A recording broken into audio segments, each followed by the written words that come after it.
Historic TV Hindi में आपका स्वागत है। दोस्तों, आज के वीडियो में हम बात करेंगे प्रधानमंत्री पीवी नरसिम्हा राव के बारे में। इनका जन्म 28 जून 1921 को आंध्र प्रदेश के छोटे से गांव करीमनगर में हुआ था। 3 साल की उम्र में ही इन्हें रंगा व रुक्मणी अम्मा द्वारा गोद ले लिया गया था। इसके बाद यही इनके माता पिता कहलाए। इनका पूरा नाम पामुलापति वेंकट राव था। इनके करीबी इस नाम से बहुत परिचित रहे हैं। इनका अध्ययन उस्मानिया विश्वविद्यालय से प्रारंभ हुआ। इनकी उच्चतम शिक्षा बॉम्बे एवं नागपुर से हुई। इन्होंने लॉ में मास्टर डिग्री प्राप्त की थी।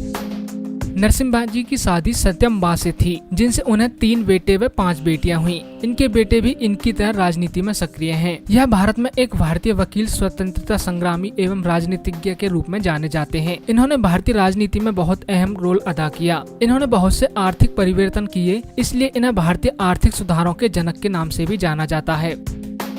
इनके द्वारा लिए गए गंभीर फैसलों को आगामी प्रधानमंत्री ने भी जारी रखा। इन्होंने डॉक्टर मनमोहन सिंह को वित्त मंत्री बनाया था। राव के आदेश पर डॉक्टर मनमोहन सिंह ने अंतर्राष्ट्रीय मुद्रा कोष नीति प्रारंभ की, जिसके कारण बैंक में होने वाले भ्रष्टाचार में काफी कमी आई।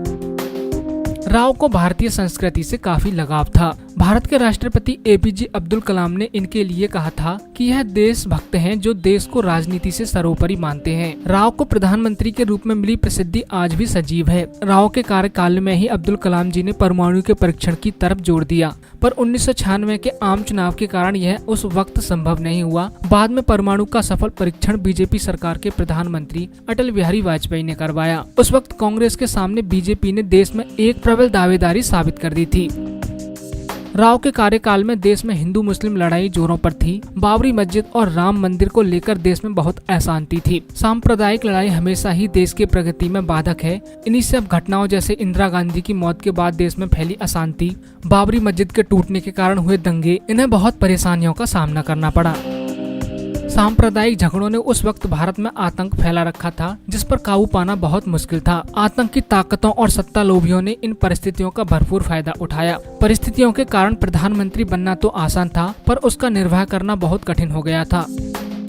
इंदिरा गांधी के कार्यकाल के दौरान नरसिम्हा राव जी गृह मंत्री थे। राजीव गांधी की मृत्यु के बाद नरसिम्हा राव जी को एक प्रबल दावेदार के रूप में देखा गया, इसलिए इनका नाम प्रधानमंत्री के पद के लिए सामने आया। नरसिम्हा राव जी का स्वास्थ्य बहुत खराब रहता था, लेकिन वो अपने दायित्वों का निर्वाह पूरी लगन और निष्ठा से किया करते थे। इनके दिल में देश प्रेम अपार था। स्वतंत्रता सेनानी से प्रधानमंत्री के पद में पहुंचने तक इनमें देश हित बहुत प्रबल था। यह पहले ऐसे प्रधानमंत्री थे जो दक्षिण के थे, जिनको हिंदी नहीं आती थी। जवाहर नेहरू एवं गांधी परिवार के अलावा यह पहले ऐसे प्रधानमंत्री थे जिन्होंने पूरे 5 साल तक भारत के शासन को संभाला। नरसिम्हा राव ने महाराष्ट्र के नंगाहल्ले से चुनाव लड़ा और उसमें 5 लाख वोटों से जीत हासिल की, जिसके लिए इनका नाम गिनीज बुक में शामिल किया गया। इन्होंने कांग्रेस को एक सफल राजनीति दी, इसलिए राव का योगदान बहुत सराहनीय था। 23 दिसंबर 2004 को नरसिम्हा राव का निधन हो गया। राव जी का स्वास्थ्य खराब रहने लगा था। इन्हें सांस लेने में काफी तकलीफ थी, जिसके कारण कुछ दिन अस्पताल में रहने के बाद इन्होंने संसार को अलविदा कह दिया। दोस्तों, आज के वीडियो में बस इतना ही। ऐसे ही और वीडियो देखने के लिए लाइक, सब्सक्राइब और शेयर करना ना भूलें। Historic TV Hindi.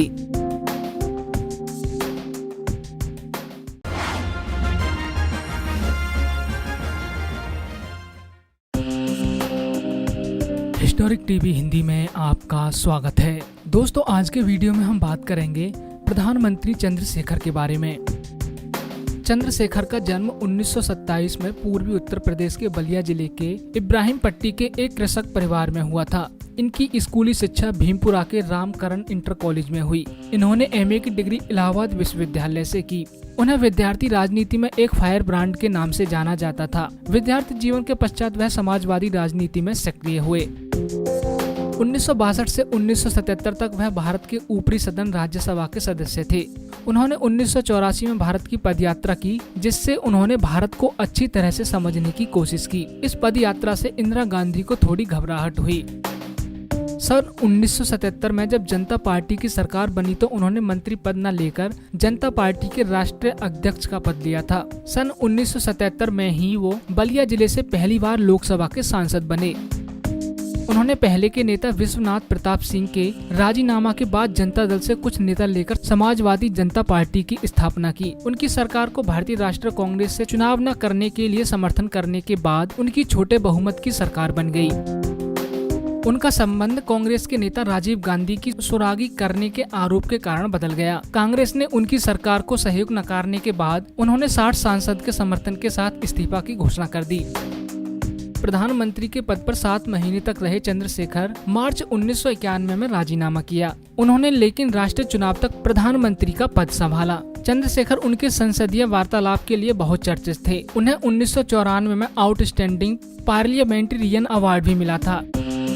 चंद्रशेखर भारत के निचले सदन लोकसभा के सदस्य थे। उन्होंने यहाँ समाजवादी जनता पार्टी का नेतृत्व किया था। 1977 से उन्होंने लोकसभा का निर्वाचन 8 बार उत्तर प्रदेश के बलिया क्षेत्र से जीता था। सन 1984 में इंदिरा गांधी की हत्या से उपजे आक्रोश के कारण एक बार चुनाव हारे थे।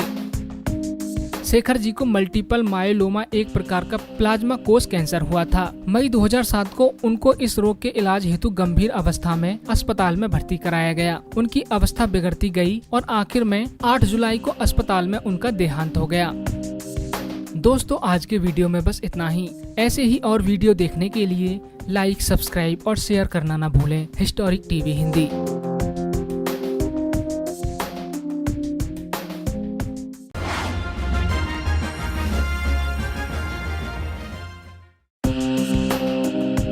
हिस्टोरिक टीवी हिंदी में आपका स्वागत है।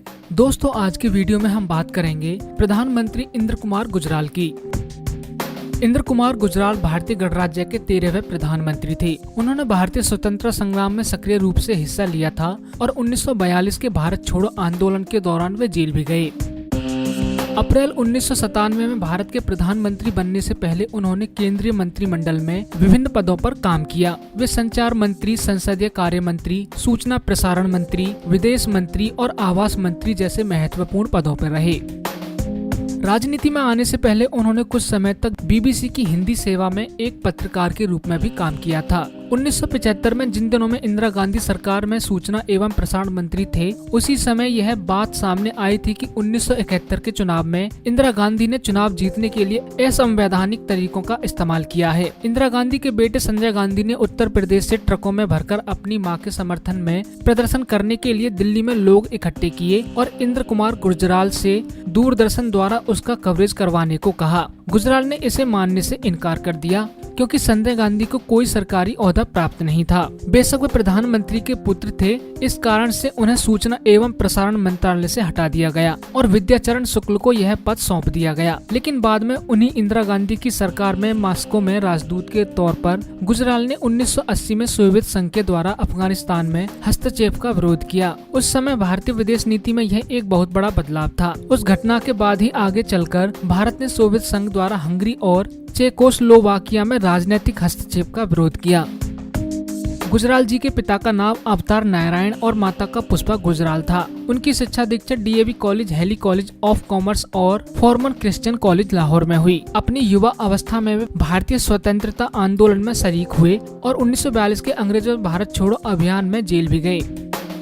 हिंदी, उर्दू, पंजाबी भाषा में निपुण होने के अलावा वे कई अन्य भाषाओं के जानकार भी थे और शेरो शायरी में काफी दिलचस्पी रखते थे। गुजराल जी की पत्नी शीला गुजराल का निधन 11 जुलाई 2011 को हुआ। उनके 2 बेटों में से एक नरेश गुजराल राज्यसभा सदस्य हैं और दूसरा बेटा विशाल गुजराल के छोटे भाई सतीश गुजराल एक विख्यात पत्रकार तथा वास्तुकार भी हैं। 30 नवंबर 2012 को गुड़गांव के मेदांत अस्पताल में गुजराल जी का निधन हो गया।